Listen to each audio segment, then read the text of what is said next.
A gente vai ler 2 Pedro, capítulo 3, do versículo 1 até o versículo 10, e meditar sobre a segunda vinda de Cristo. Amém? Diz assim a palavra do Senhor. Amados, esta é agora a segunda epístola que vos escrevo.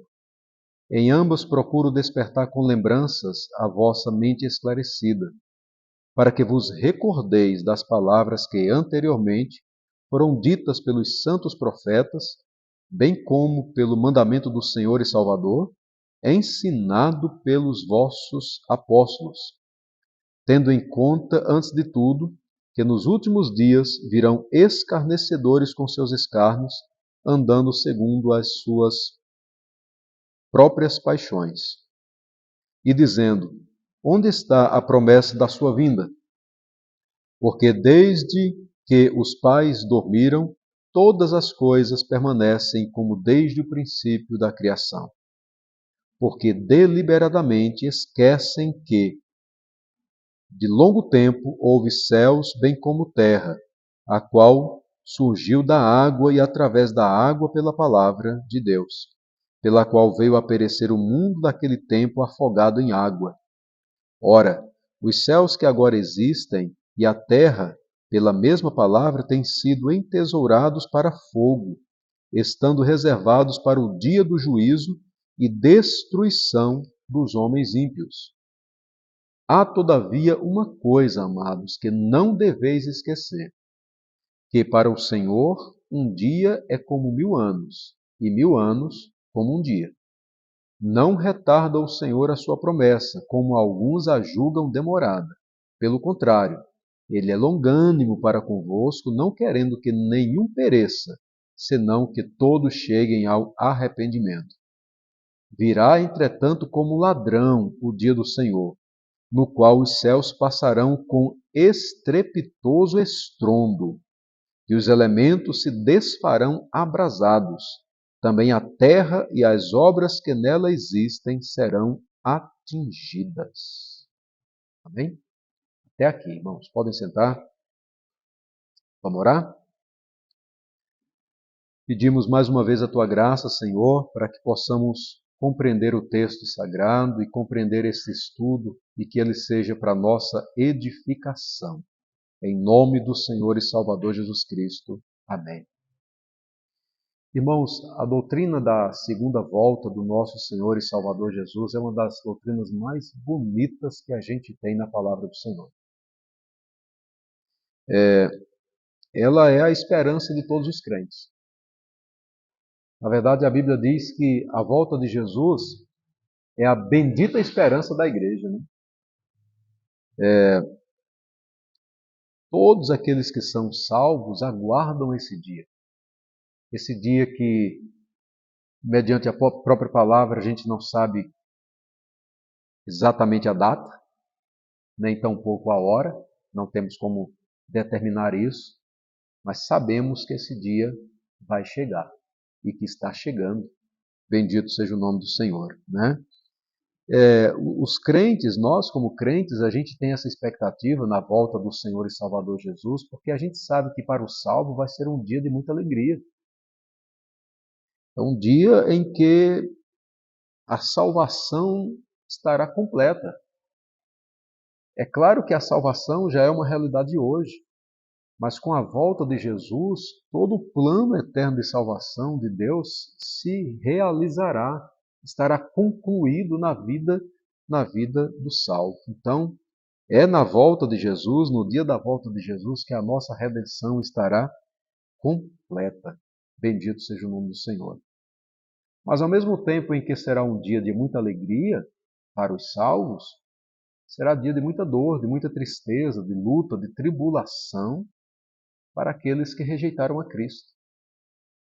Dia de juízo, de julgamento, de grande aflição. Né? A igreja primitiva, e quando eu falo a igreja primitiva, é lógico, a igreja que na época em que Pedro escreveu a carta. Era uma igreja que encontrava na doutrina da volta do Senhor e Salvador Jesus Cristo muito consolo, muita esperança. E uma das razões está muito clara. A igreja vivia perseguição. Vivia debaixo de um domínio opressor. Povo judeu perseguindo, Império Romano perseguindo. E eles sabiam que quando o Senhor e Salvador Jesus Cristo voltasse, toda aquela dor que eles estavam vivendo, isso definitivamente deixaria de existir. Então eles aguardavam com muita expectativa. Era a mensagem de conforto, de consolo. Paulo, escrevendo a carta aos Tessalonicenses, falando sobre a volta de Jesus, ele diz assim: consolai-vos uns aos outros com essas palavras. Né? Era alegria, conforto, consolo para o crente.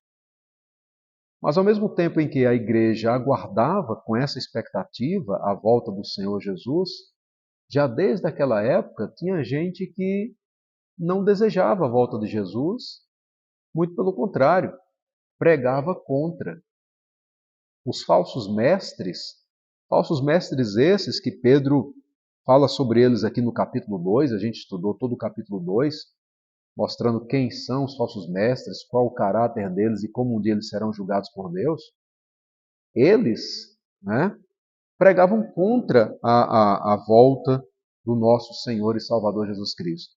E aqui no capítulo 3, do versículo 1 até o versículo 10, o apóstolo Pedro, ele está trazendo essa doutrina maravilhosa para dar para a igreja um embasamento ainda maior sobre a volta do Senhor Jesus. E aí, exatamente nessa ideia, sobre aquilo que os falsos mestres falavam e também como a igreja precisa assumir a verdadeira mensagem bíblica sobre a volta do Senhor. A gente vai meditar sobre isso hoje.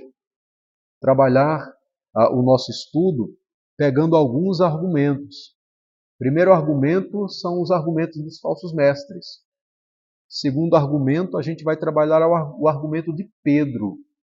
Como Pedro mostrou para a igreja naquela época sobre a volta do Senhor e Salvador Jesus.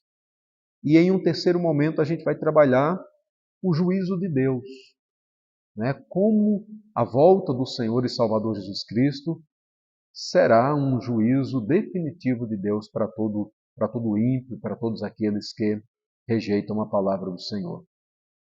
Então, meditando, trabalhando dessa forma, a gente vai para o nosso primeiro ponto, que são argumentos contra a segunda vinda do nosso Senhor e Salvador Jesus Cristo.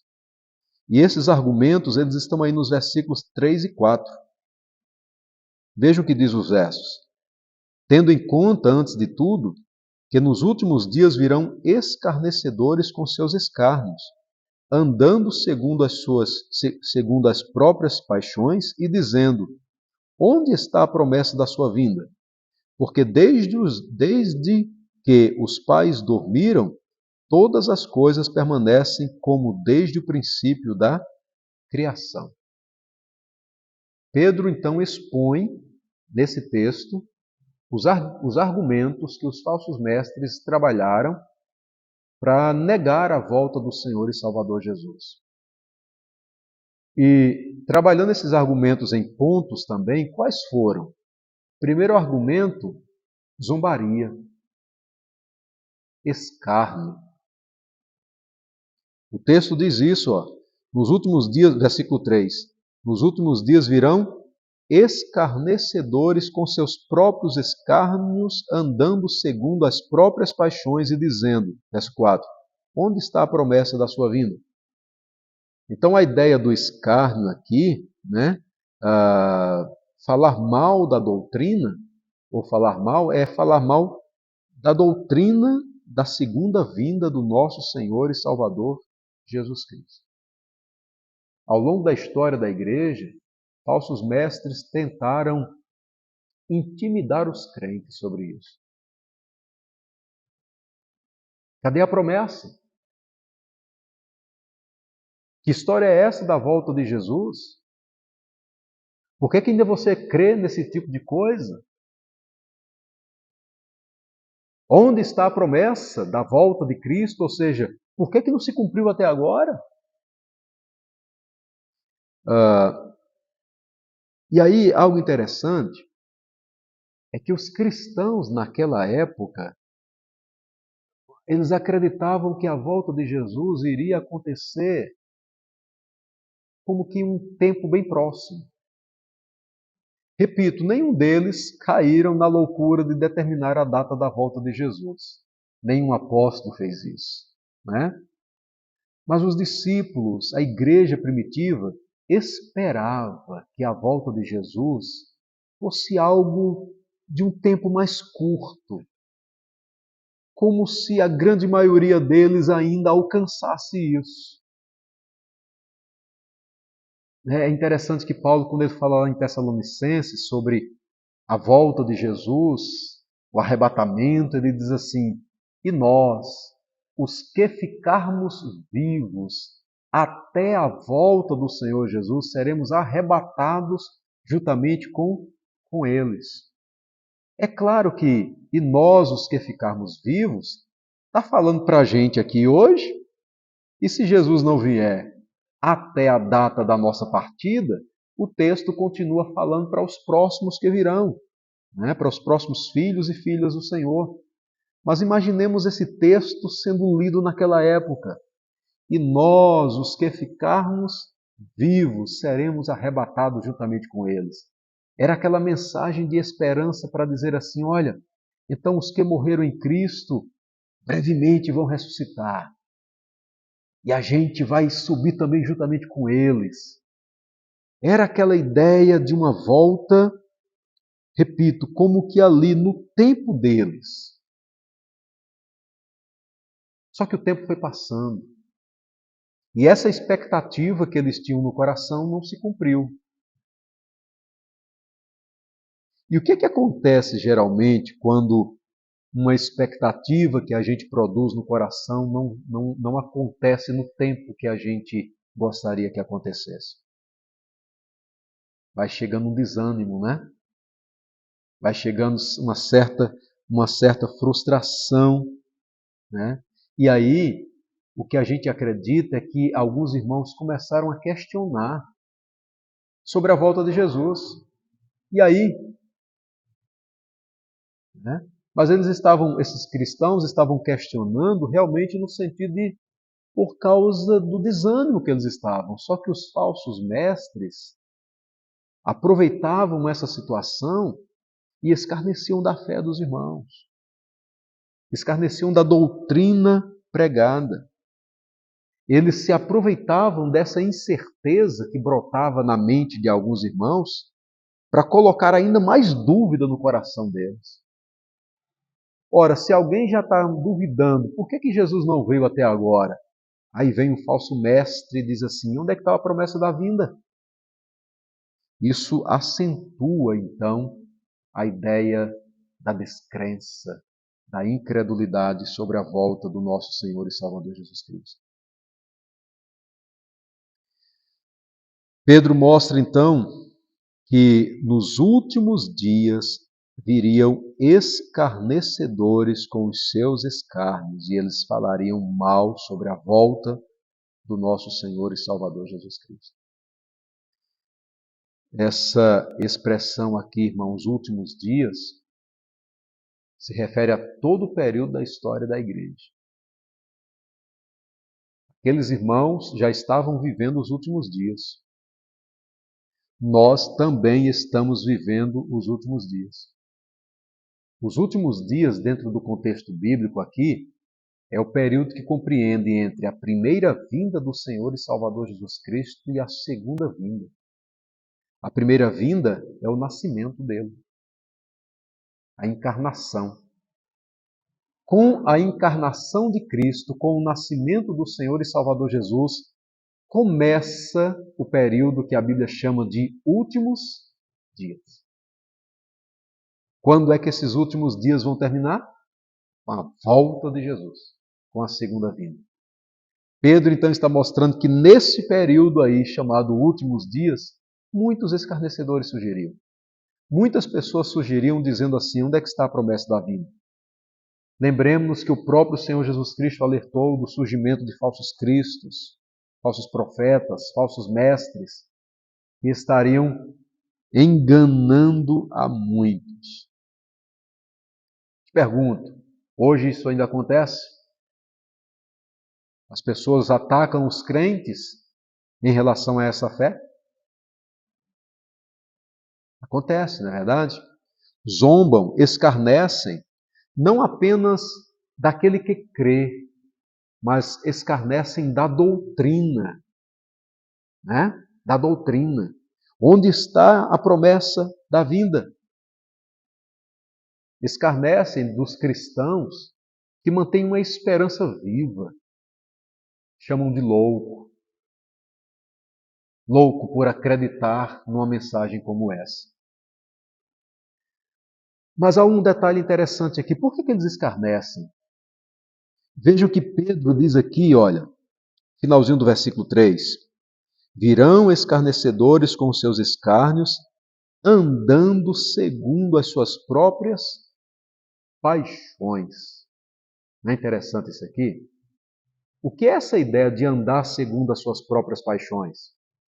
Se a gente pegar o contexto e voltar para o capítulo 2, a gente vai lembrar que uma das características dos falsos mestres era exatamente a imoralidade, a sensualidade, uma vida de libertinagem pecaminosa.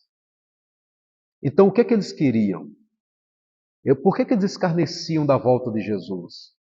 É porque eles não queriam nem por longe conceber a ideia de uma doutrina de alguém que viria um dia para julgar esse estilo de vida tão perverso, tão imundo, tão sujo que eles mesmos estavam vivendo. Ora, porque a doutrina da volta de Jesus, como eu falei, tanto fala sobre o consolo para os crentes, como também julgamento para o ímpio. E eles sabiam que seriam julgados. Eles sabiam que a doutrina da volta de Jesus traria necessariamente julgamento para a vida deles. Então é como se eles dissessem assim: não queremos saber disso. A gente quer viver a nossa vida do jeito que está.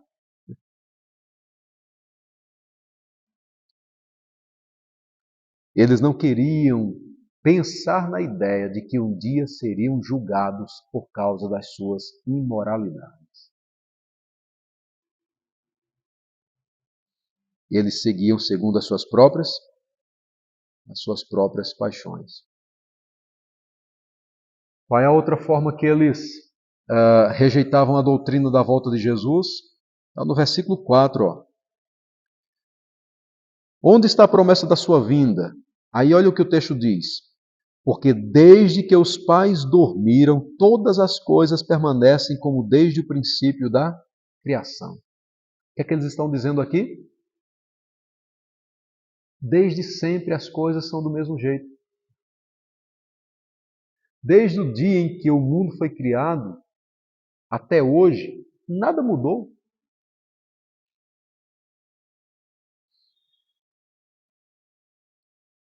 O raciocínio deles então era simples. Desde que o mundo passou a existir, as coisas seguem o curso natural. Tudo no mundo vai seguindo aquilo que está estabelecido pelas próprias leis da natureza. Fenômenos naturais, acontecimentos normais da lei da natureza. As coisas que mudam no planeta Terra, as coisas que mudam na humanidade, mudam simplesmente por questões naturais. Essa é a ideia deles aqui. Tanto é que eles dizem assim, olha, desde os nossos pais.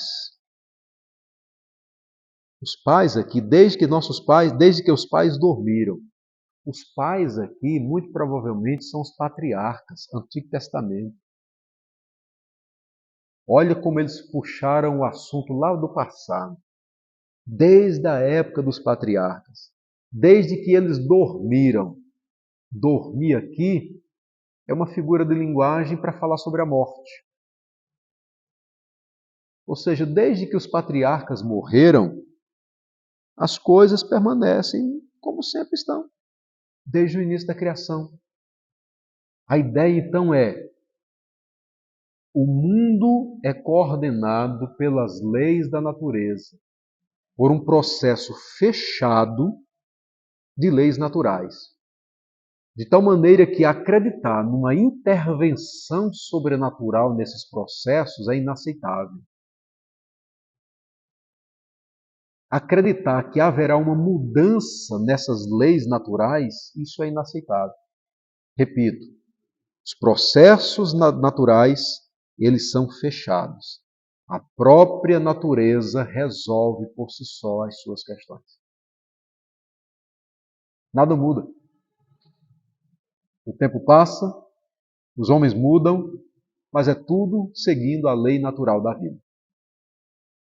A volta de Jesus é uma notícia, é uma doutrina onde os processos naturais serão modificados, não é assim? A gente vai estudar melhor daqui a pouco sobre isso. Mas o que Pedro começa a mostrar é que essa ideia de existe um sistema fechado na natureza que não comporta presença de nenhuma força divina, Pedro vai mostrar que não é assim não. Que é claro que a natureza segue as suas leis normais. E essas leis foram estabelecidas pelo próprio Deus, desde Gênesis. Deus criou a natureza e criou também as leis para que a natureza pudesse seguir. É por isso que o sol se põe no momento certo e o sol nasce no momento certo. Isso, cientificamente, é um sistema fechado. Não existe nenhuma interferência divina ou sobrenatural. Mas Pedro vai mostrar que não.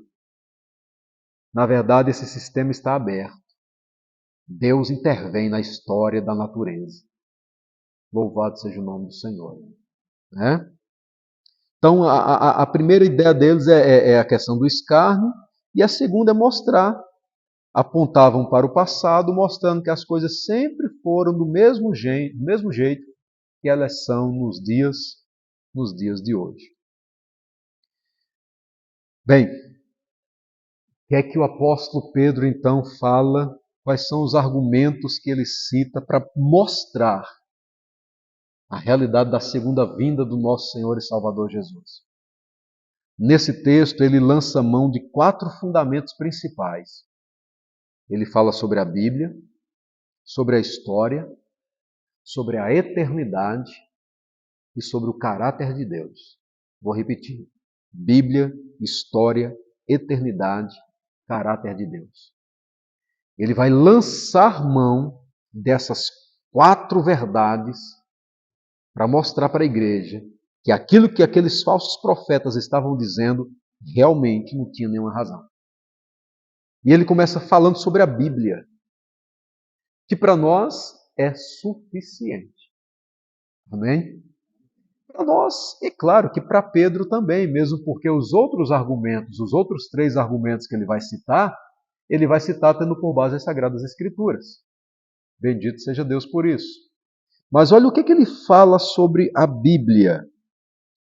Ele diz assim no versículo 1, ó, amados, esta é agora a segunda epístola que vos escrevo. Em ambas procuro despertar com lembranças a vossa mente esclarecida. Primeira coisa sobre a Bíblia que Pedro cita aqui. Ele está citando as próprias cartas dele.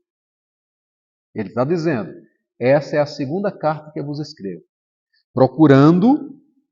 Em ambas, procurando despertar com lembranças a vossa mente esclarecida. Pedro acreditava que a palavra que ele estava escrevendo era divina.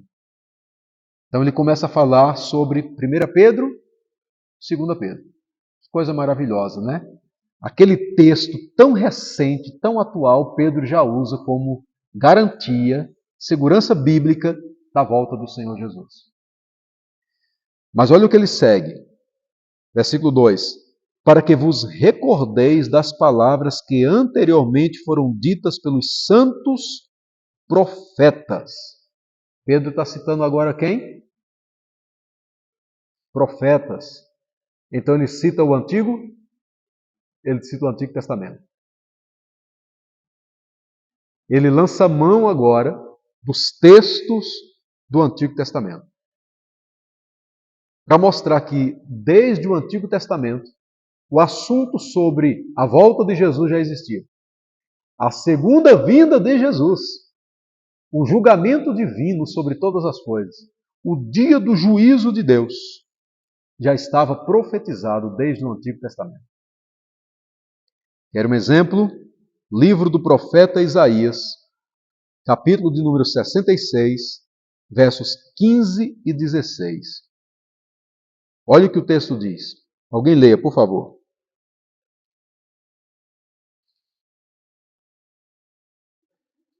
Sessenta e seis, 15 e 16. Isaías 66, 15 e 16.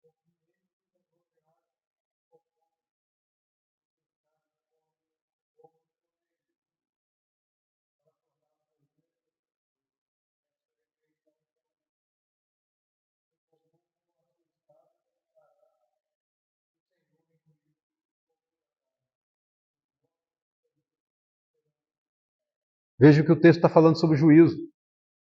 O Senhor virá com fogo. A ideia é julgar. Então, irmãos, todos os profetas, Isaías, até Malaquias, a gente tem essa mensagem do juízo de Deus. E já no Antigo Testamento a gente tem a expressão o dia do Senhor. O dia do Senhor. Todos os dias são do Senhor. Mas quando o texto fala sobre o dia do Senhor, é a volta de Jesus.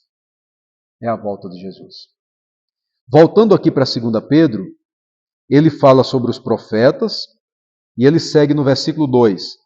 Bem como do mandamento do Senhor e Salvador ensinado pelos apóstolos. Agora ele está citando tanto o nosso Senhor e Salvador Jesus, mandamento do nosso Senhor e Salvador, e ele cita também os apóstolos, quando ele diz assim, ensinado pelos apóstolos. Então, olhe os argumentos bíblicos que Pedro está citando aqui. A primeira carta dele, a segunda carta dele, os textos do Antigo Testamento, as palavras do nosso Senhor e Salvador Jesus Cristo e os ensinamentos dos apóstolos do Senhor Jesus. Para Pedro, todo esse arcabouço bíblico está ali para mostrar: Jesus vai voltar.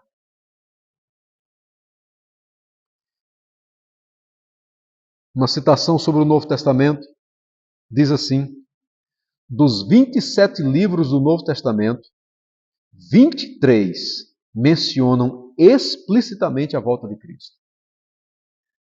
Dos 4 que não mencionam diretamente, que são Gálatas, Filemão, 2 João e 3 João. Em Gálatas, vai falar sobre a esperança da justiça. Em 2 João, vai falar sobre a recompensa futura. E ambos os textos falam sobre, estão relacionados com a segunda vinda.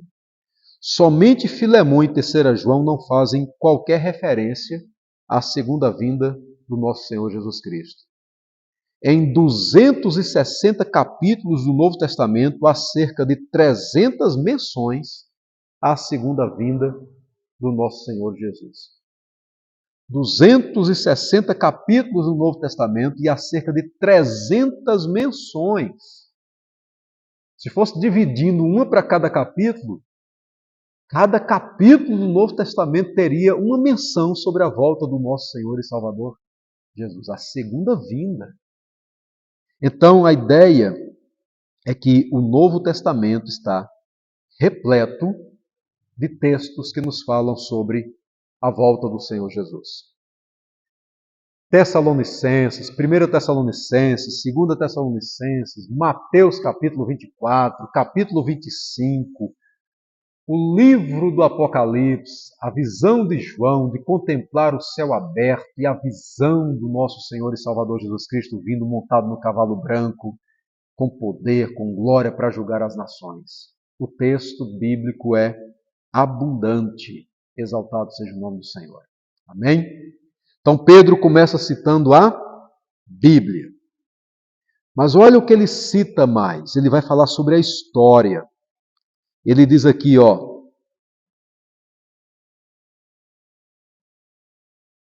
versículo 5.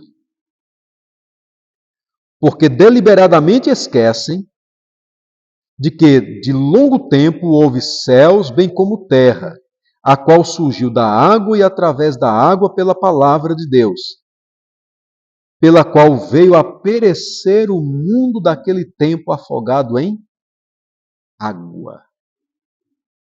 O que Pedro está citando aqui agora? Qual é o fato histórico que Pedro está citando?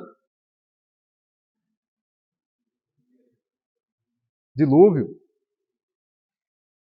Ele está dizendo aqui, versículo 6, pelo qual veio a perecer o mundo daquele tempo afogado em água.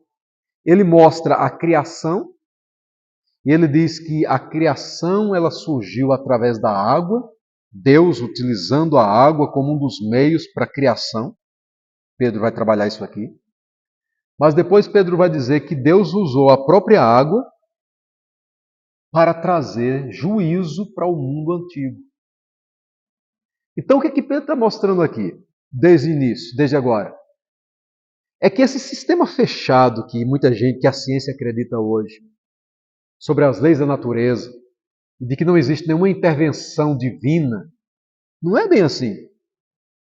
Porque a própria história vai mostrar que a natureza teve momentos em que as coisas aconteceram fora do curso natural, como o dilúvio. E aí é interessante porque no versículo 5 Pedro está falando sobre os falsos profetas, sobre aqueles que estavam escarnecendo, zombando da doutrina e zombando dos crentes. Pedro diz no versículo 5 que eles deliberadamente esquecem da história. Eles fazem questão de não querer lembrar da história. Ou seja, mesmo que eles não lembrassem ou não quisessem lembrar dos textos bíblicos, eles não poderiam de maneira nenhuma deixar de reconhecer que na história há registros de intervenções miraculosas na natureza. Mas deliberadamente, propositadamente, eles querem esquecer isso. Só que Pedro traz a lembrança da igreja. Graças a Deus por isso. Amém? E aí o versículo 7, o apóstolo Pedro vai mostrar que o mundo antigo foi afogado em água. E o mundo moderno, o mundo pós-moderno, o mundo atual está reservado para o dia do juízo e destruição dos ímpios, não com água, mas com fogo. Ok? Daqui a pouco, no versículo 10, a gente trabalha melhor essa questão.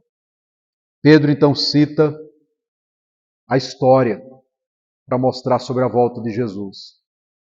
Mas ele cita uma outra questão que faz parte do ser de Deus: o tempo, a eternidade.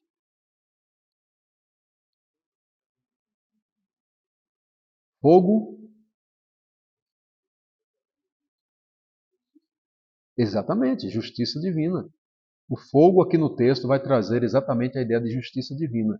Deus julgando o mundo através do fogo. Só que literalmente, e não apenas de forma simbólica, porque foi de forma literal que Deus julgou o mundo antigo com o dilúvio. Agora Pedro está mostrando que literalmente Deus julgará o mundo atual com fogo. Aguenta aí para o verso 10, esse detalhe. Olha o verso 8 agora que Pedro fala. Há todavia uma coisa, amados, que não deveis o quê? Esquecer. Que para o Senhor um dia é como mil anos, e 1000 anos como um dia. Irmãos, a perspectiva do tempo para Deus é completamente diferente da minha e da sua. Para Deus, um dia é como se fosse 1000 anos. 1000 anos como se fosse um único dia. Então, para a gente, aquilo que parece ser demorado demais, para Deus é instantâneo. E o contrário. Aquilo que para mim deveria ser breve, para Deus, Ele tem todo o tempo suficiente para trabalhar isso dentro da eternidade. O tempo para Deus é diferente, completamente diferente, quando se encara a nossa realidade. O que Pedro está mostrando aqui é que, embora para muitos a volta do nosso Senhor e Salvador Jesus Cristo esteja demorando demais, para os olhos de Deus é como se essa volta estivesse iminente, acontecendo a qualquer momento, porque 1000 anos é como um dia. Enquanto os escarnecedores estavam dizendo ele não vai vir, e a igreja dizendo está demorando demais, Pedro está dizendo para Deus não está demorando nada, está na hora, vai chegar no momento certo. É a ideia da eternidade. Só que há uma outra questão, de um outro atributo divino aqui que Pedro usa para argumentar a volta de Jesus. Primeiro argumento foi a Bíblia, segundo argumento foi a história, terceiro argumento é a ideia da eternidade, e é um atributo de Deus aí, porque Deus é eterno. Só que há um outro atributo aqui, que é a misericórdia de Deus. Olha o versículo 9. Não tarda o Senhor a sua promessa, como alguns a julgam demorada. Pelo contrário, ele é longânimo para convosco, não querendo que nenhum pereça, senão que todos cheguem ao arrependimento. Qual é a ideia aqui, então? Da suposta demora da volta de Jesus? Quando eu digo suposta, é porque eles acreditavam nisso, né? Está demorando demais. A ideia é que Deus estava dando tempo para o homem se arrepender. E aqui a gente tem um caráter divino, um atributo divino. Longanimidade, paciência, tempo de arrependimento, oportunidade para que o homem perceba os desígnios de Deus na vida dele e se entregue a esses desígnios, se volte completamente para Deus. Bendito seja o nome do Senhor. Esse caráter divino de ser longânimo, irmãos, dando ao homem a oportunidade de arrependimento, diz respeito tanto ao assunto volta de Jesus, como a qualquer outro assunto. Deus é paciente para conosco, nos dando oportunidade de arrependimento. Então, por que Jesus não voltou ainda?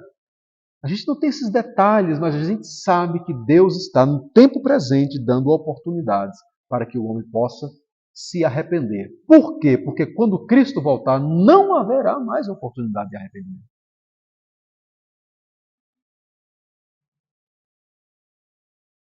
Amém?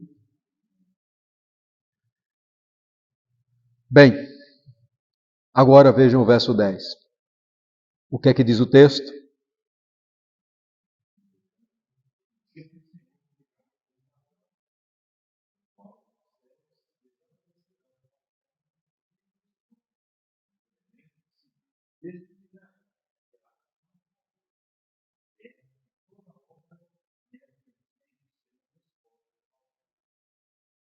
Muito bem. O que Pedro mostra aqui é que a igreja poderia ter certeza da volta de Jesus. Da volta de Jesus. O dia do Senhor virá. É isso que diz o texto aqui. O dia do Senhor é a volta de Jesus. O dia da visita de Deus. O dia da vingança do nosso Deus. O dia da manifestação de Deus. Essa expressão bíblica, o dia do Senhor, irmãos, se refere a intervenções miraculosas de Deus na história humana. É esse momento em que Deus está agindo. O propósito de Deus está sendo estabelecido para julgar. Exaltado seja o Senhor. Olha, o texto diz que esse dia virá como um ladrão. inesperado, sem aviso. Vai pegar muita gente de surpresa, desavisado, desapercebido. A gente tem parábolas em Mateus que tratam sobre isso.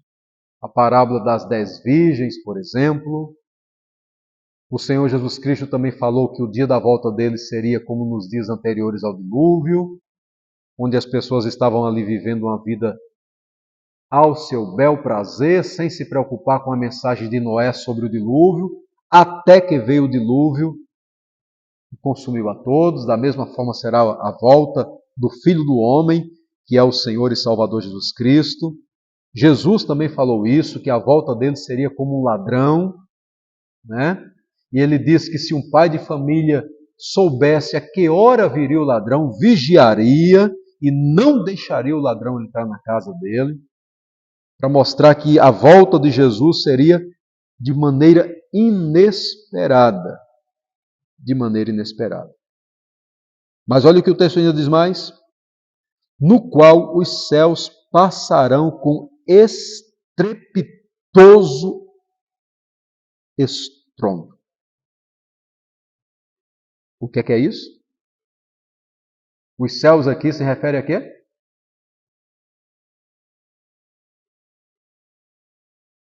Os céus?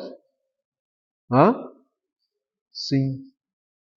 Os céus aqui se refere não apenas a esse céu que a gente vê pertinho da gente. Pertinho no sentido que a gente consegue ver a olho nu. Não está perto não, está longe. Bem longe. Mas a ideia é todo o universo. Todo o cosmos. Tudo que por Deus foi criado. Tudo que por Ele foi formado. É todo o espaço interestelar. São todas as galáxias. A volta de Jesus será não apenas para o planeta Terra, mas para todo o universo.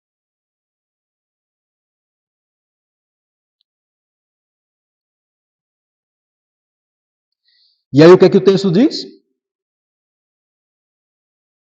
No qual os céus passarão com estrepitoso estrondo.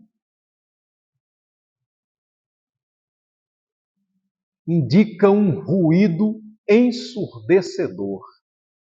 Vamos tentar imaginar isso. Sobre a volta de Jesus. Indica um ruído ensurdecedor. Como se fosse objetos estalando no fogo.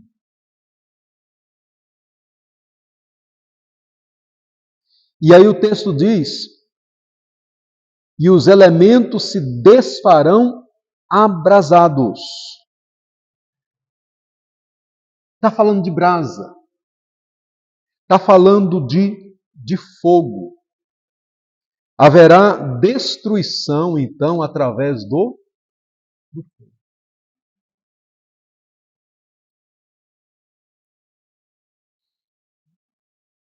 A gente não,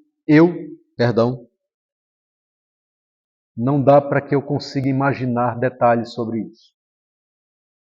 Mas a ideia é que o fogo consumirá tudo que a gente conhece.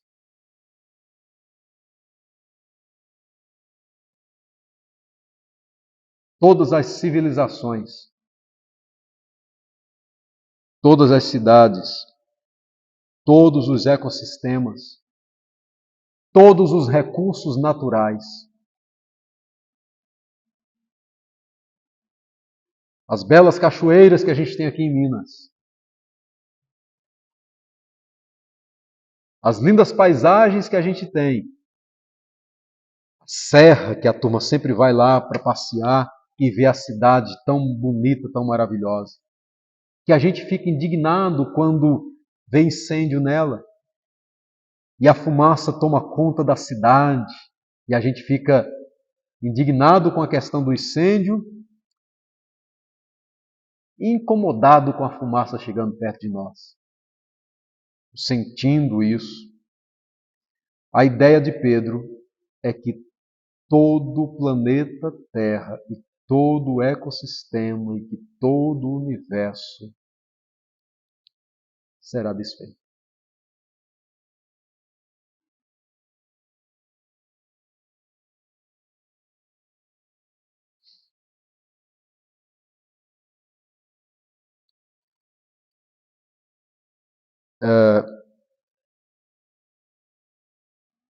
E por que é uma mensagem de esperança?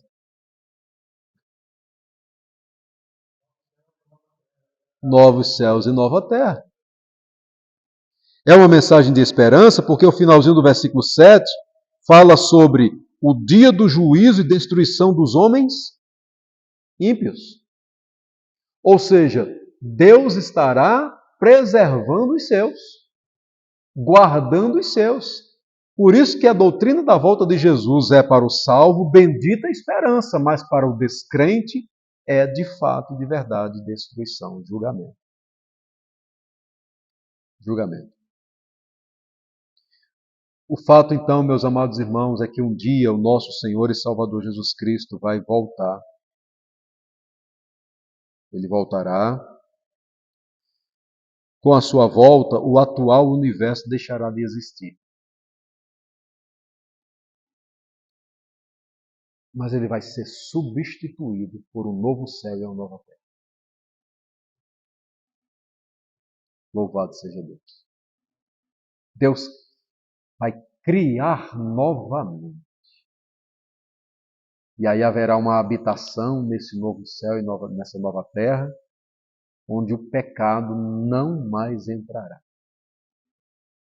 Amém? Bendito seja o nome do Senhor por isso. Vejam Apocalipse capítulo 22, versículo 5.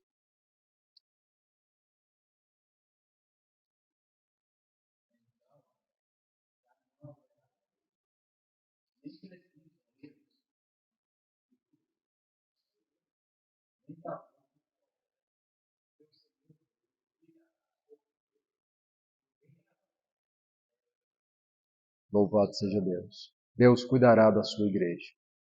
Deus cuidará do seu povo. Amados irmãos, deixe-me finalizar com algumas aplicações para a gente. A primeira delas é a confiança que a gente pode ter na palavra.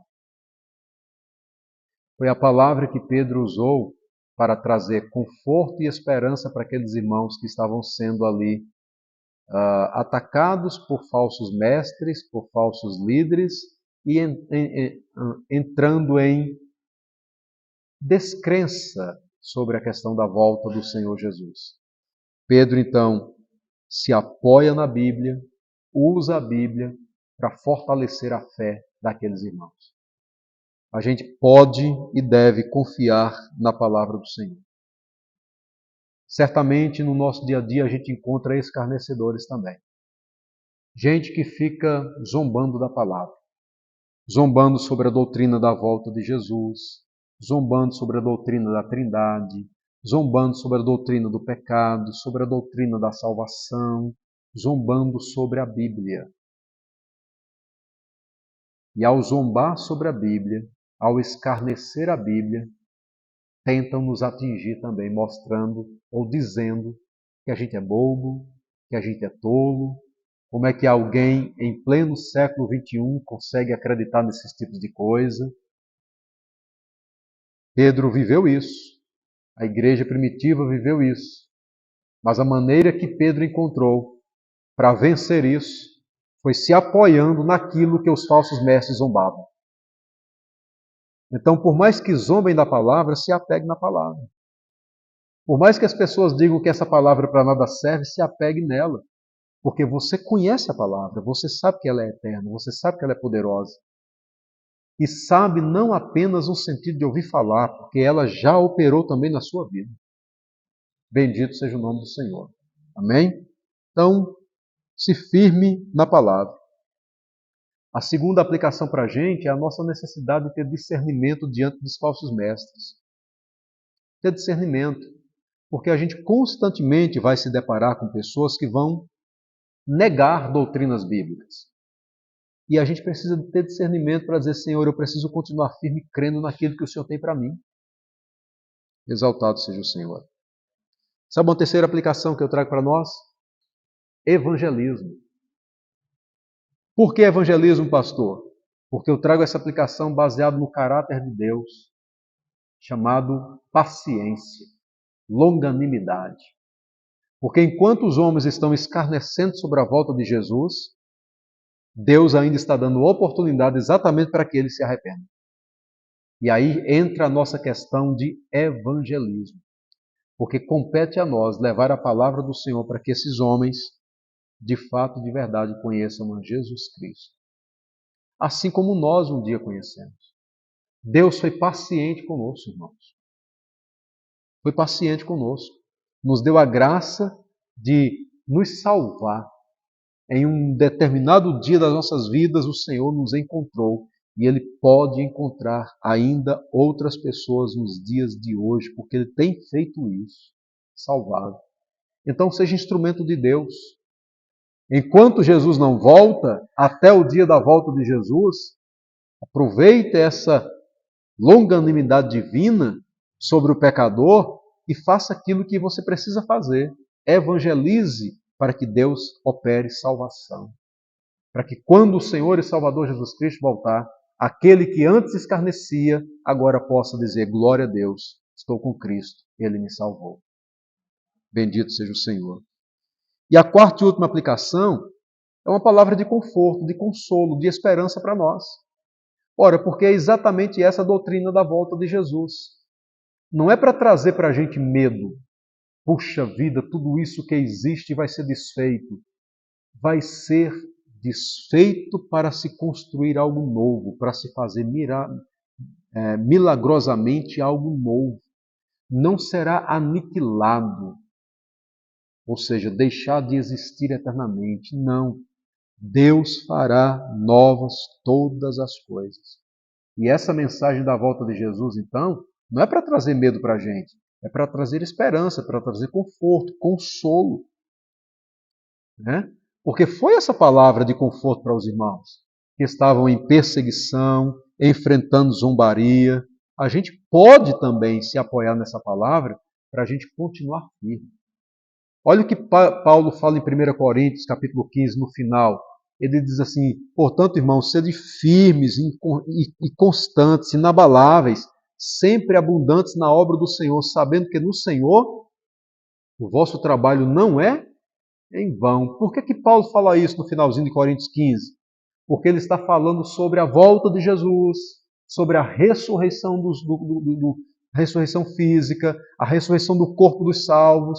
E ele está mostrando que todo o trabalho que o salvo realiza, no final de tudo, o salvo saberá que não é em vão, porque ele vai ser ressuscitado para estar para sempre com o Senhor. E quando é que isso vai acontecer? Na volta de Jesus. Então, é conforto para a gente, é consolo, para que a gente continue firme, servindo a Deus, trabalhando para a obra do Senhor, com retidão e com alegria em nosso coração. Louvado seja Deus. Amém? Que Deus nos abençoe, que a gente possa se apegar a essa palavra e crescer cada vez mais nessa verdade bíblica, de que Jesus vai voltar.